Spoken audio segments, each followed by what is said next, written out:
Nag-update ang social media personality na si Geraldine Blackman tungkol sa kalagayan ng kanyang puso, na na-diagnose noong 2022.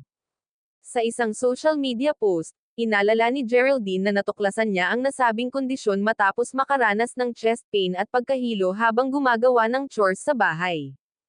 Ayon kay Geraldine, mayroon siyang left ventricular aneurysm, isang kondisyon kung saan may mahinang bahagi sa pader ng lower chambers ng puso.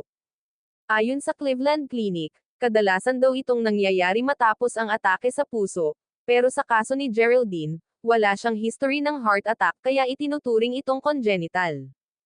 Ibinahagi rin niya na patuloy siyang nagsusuot ng Holter monitor para ma-record ang electrical activity ng kanyang puso.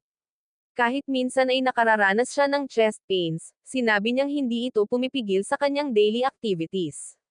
Binalikan din niya ang araw kung kailan una nilang nadiskubre ang kondisyon makalipas ang 4 na taon. Doon na-detect sa ECG ang left bundle branch block, at kalaunan ay natuklasan ang 3.8 cm na aneurysm sa kanyang puso. Sa hiwalay namang update, inamin ni Geraldine na medyo mabigat ang nakaraang mga araw niya dahil sa pag-inom ng bagong heart medication.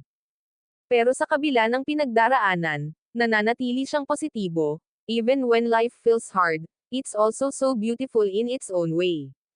Just a reminder to stay positive, keep going, and manifest.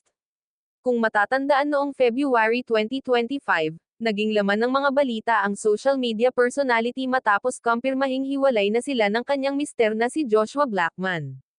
7 taon nagsama ang dalawa at biniyayaan ng 2 anak bago tuluyang nagdesisyon na maghiwalay, ngunit nananatiling maayos ang co-parenting arrangement nila.